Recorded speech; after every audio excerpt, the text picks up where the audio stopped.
her to conquer the formidable civil services examination, earning her a coveted sport।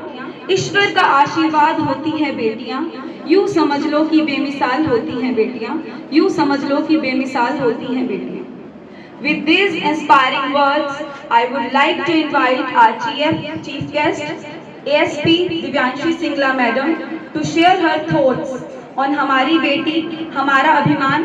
Let's listen attentively to her valuable perspective and take away meaningful insights to empower our daughter and build a bright future. Ma'am.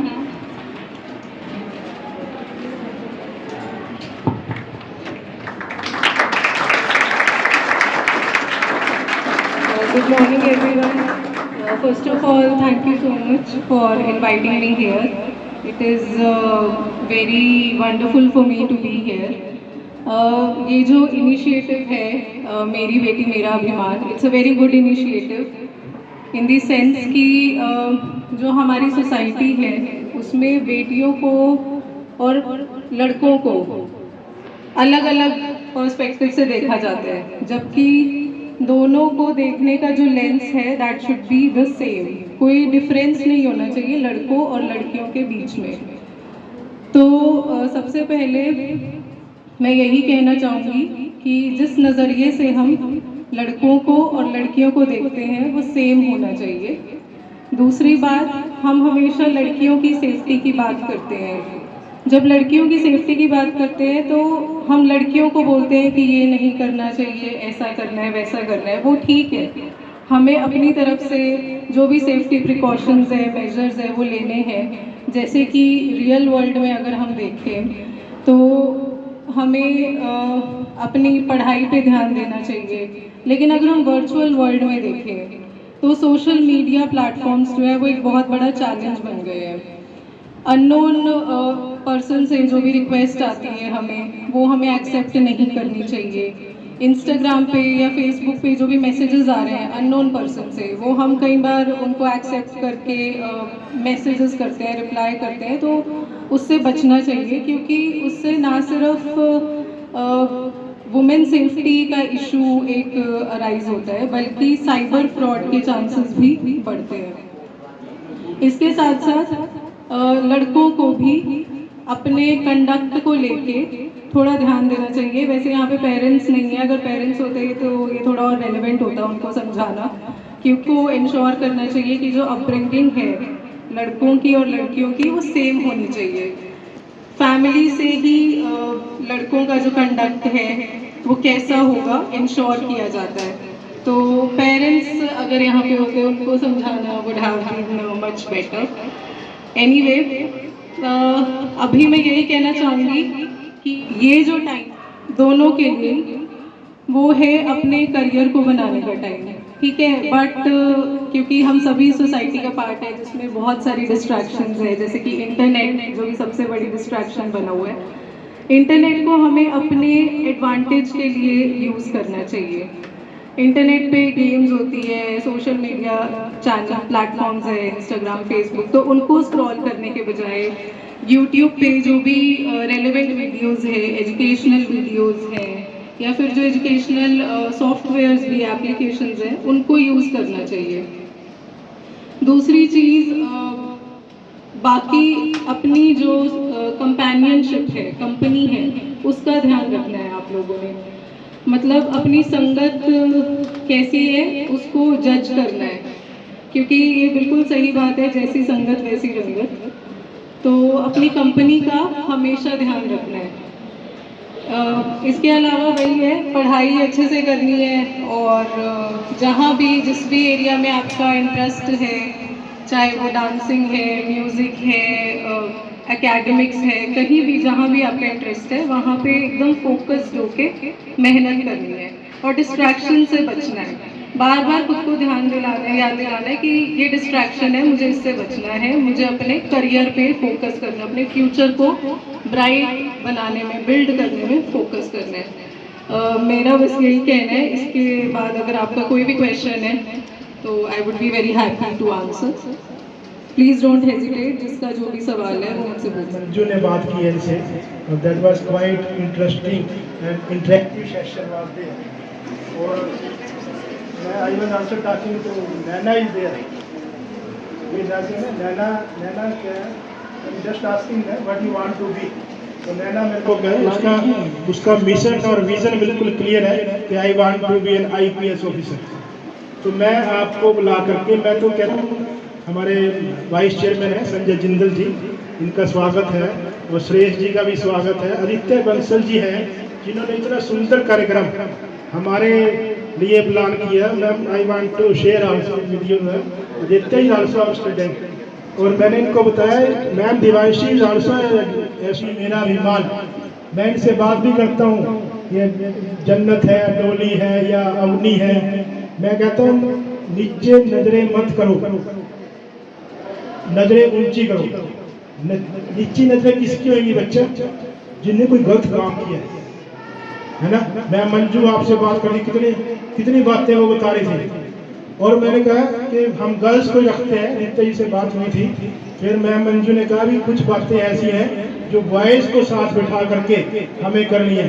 Shriram ना interaction, और आपसे बातचीत करने के लिए आए। मैं भी वहाँ पे बैठ गया मैम दिवांशी को सुनने के लिए कि we want to listen from ma'am Divanshi ना, कैसे आप यहाँ तक आए। So it is the second opportunity when I'm talking face to any student who is a product of DAV. First of all, congratulations, ma'am. And day before yesterday, I got the opportunity to talk to madam, and I was very much pleased that she conveyed everything. And one more feather added when she told me that I am also a student of DAV. So, madam, how do you feel when you became and when you came to know this thing that I am selected as a IPS? It was a happy feeling when I got to know कि मेरा नाम list में आ गया है। So I was really happy। जितना भी hard work किया था, all those sacrifices, struggle that I had to go through, सबका मतलब they were paid off। So I was very happy and relieved also कि अब इतना वही सारी मेहनत वो सब नहीं करना पड़ेगा, अब कुछ और करना है, आगे और चैलेंजेस आएंगे, वही सेम चीज़ें दोबारा से नहीं करनी पड़ेगी। तो I was very relieved and happy. Myself Naina. Good morning, ma'am. I'm so much inspired from you, and thanking you to my principal sir for invite you, and I'm really so much glad to see you here. Then I also want to, as you, like you, and when I see you in your dress, मतलब मैंने तो अपने होश ही खो दिए थे, कुछ इस तरह से मैंने आपको देखा। मुझे बहुत खुशी हुई आपको ऐसे ड्रेस में देखे, एंड कॉन्ग्रेचुलेशंस। बस मेरे को तो ये बता दो आप कि आपने कैसे करा, मैं भी करना चाहती हूँ। Courage to ask questions, so I really appreciate you for asking question and thank you so much। आप कौन से स्टैंडर्ड में हो? ओके, ठीक है, ठीक है। तो जैसे 12th के बाद I went to Delhi university for my graduation. मेरा जो सब्जेक्ट था वो केमिस्ट्री ऑनर्स था, तो I was very much inclined towards studying chemistry, तो I chose chemistry as my subject. फिर सेकेंड ईयर में आई थॉट कि नहीं, कुछ और करना है। केमिस्ट्री इतना मतलब लैब में जाके आई वाज मतलब वेरी बोर्ड, तो ये था कि कुछ और करना है। तो फिर मैंने यूपीएससी की मतलब पूरा सिलेबस देखा, कैसे तैयारी की जाती है, यूट्यूब पे वीडियोस वगैरह देखी, न्यूज़पेपर्स पढ़े। तो कॉलेज के बाद से पहले मैंने कोचिंग ले ली थी कॉलेज के 3rd ईयर में, अपने लास्ट ईयर में। उसके बाद से कॉलेज ख़त्म होने के बाद से मैंने सेल्फ स्टडी की। सारा सिलेबस आपका यूपीएससी की वेबसाइट पे मिलता है, आप उसको गो थ्रू कर सकते हो अच्छे से। बार बार एक बार में पढ़ने से समझ नहीं आता है, उसको बार बार पढ़ना पड़ता है, तभी आपको समझ आएगा। उसके बाद जो भी बुक्स हैं, आजकल तो यूट्यूब पे इतना ज़्यादा मटेरियल अवेलेबल है, इतनी वीडियोस अवेलेबल है जहाँ से आपको गाइडेंस मिल सकती है। अगर आपको कोचिंग भी नहीं करनी है तो आप घर पे बैठ के यूट्यूब की हेल्प से या फिर ऑनलाइन कोचिंग की हेल्प से भी कर सकते हो। तो बुक लिस्ट देखनी है, फिर धीरे धीरे आपको पढ़ना है, समझना है। सबसे पहले एनसीईआरटी है, जैसे आपका आर्ट्स है तो आपको एक फ़ायदा है इस चीज़ का, मेरा साइंस बैकग्राउंड था। एनसीईआरटी से फाउंडेशन एक बन जाती है। जब हम बार बार एनसीईआरटी पढ़ते हैं तो हमें समझ आ जाता है ओके हमें ये चीज़ पढ़नी है, मतलब पॉलिटी में ये पढ़ना है, एनवायरनमेंट में ये, साइंस में ये पढ़ना है, इकोनॉमिक्स में ये पढ़ना है। फिर आप जो स्टैंडर्ड बुक्स है हर सब्जेक्ट की उसको पढ़ते हो बार बार। फिर टेस्ट सीरीज होती है, टेस्ट आप लगाते हो to check your performance, to check आप कहाँ पे वेयर डू यू स्टैंड। तो वो आगे का प्रोसेस है। एक बार प्रोसेस में जिसको भी जाना है उसके लिए यही है कि एनसीईआरटी से शुरुआत करनी है, न्यूज़पेपर रीडिंग से। I would ask a question that how was the journey from a student to an IPS officer? मेरा बेसिक मिनिमम एजुकेशनल क्वालिफिकेशन है यूपीएससी के लिए। तो मेरा साइंस बैकग्राउंड था, 12th में मेरे पास नॉन मेडिकल थी और उसके बाद मैंने अपनी ग्रेजुएशन केमिस्ट्री ऑनर्स में करी। उसके बाद से यूपीएससी की तैयारी शुरू करी, सिलेबस देखा, बार बार पढ़ा, चीज़ों को समझा, टेस्ट लिए, तो यही था। हमारी एजुकेशन, हमारी mental ability, everything is different, everybody has a unique story of their own. तो सबका टाइम अलग अलग होता है, सबकी समझने की कैपेबिलिटी अलग होती है, बहुत सारे और भी सब हैं, there are many factors at play. Generally think this question is in mind of each and every student, but they are hesitating to ask. They generally think that there is any relation of selecting the particular stream to crack the UPSC. There are many students who want to crack the UPSC, but they think that only art student is ready to, it is very easy for them to crack the UPSC, or for medical, non-medical or commerce. Is there any relation between streams or UPSC? Bar bar mention ये इसीलिए किया कि मेरा science background था, ताकि आप लोगों के माइंड में ये ना आए कि सिर्फ आर्ट्स वाले ही इसको कर सकते हैं। आर्ट्स वालों के पास एक एडवांटेज होता है, क्योंकि जो वो सब्जेक्ट्स पढ़ते हैं 11th 12th में वही सब्जेक्ट्स यूपीएससी में होते हैं। लेकिन ऐसा नहीं है कि सिर्फ आर्ट्स वाले ही कर सकते हैं। मेरा साइंस बैकग्राउंड था, बहुत सारे ऐसे सिलेक्टेड कैंडिडेट्स हैं जिनका साइंस बैकग्राउंड रहा है, कॉमर्स रहा है, हर बैकग्राउंड से लोग आते हैं and they clear it. Ma'am, myself and Joel from 6th standard. I am very nervous and glad to ask you that how was your family reaction and आपकी mentality कैसी थी in your journey? एग्ज़ाम बहुत tough होता है, तो it is very normal कि आपको stress होगा, कभी कभी आपका मोराल डाउन होगा, कभी कभी आपको लगेगा कि नहीं मेरे से नहीं हो रहा, मुझे नहीं करना, हर रोज़ उठ के पढ़ना, ठीक है, for same number of hours, it is not easy.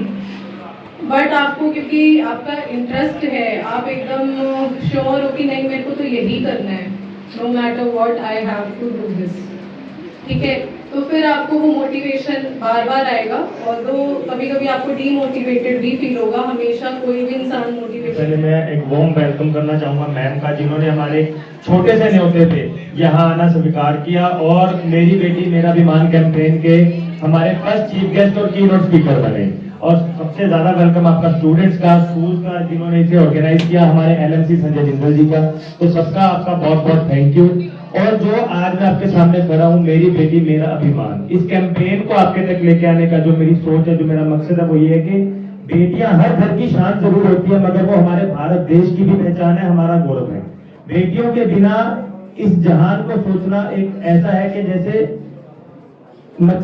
पानी बिन मछली, जो भी कह सकते हैं कि एक एग्जाम्पल समझाने में आपको मुश्किल हो गया। आज एक बच्चों में आपकी तरह स्टूडेंट जो उठ के यहाँ पर आया हूँ, अपनी लाइफ में हम कुछ करना चाहते हैं, हम अपने देश के लिए कुछ करना चाहते हैं।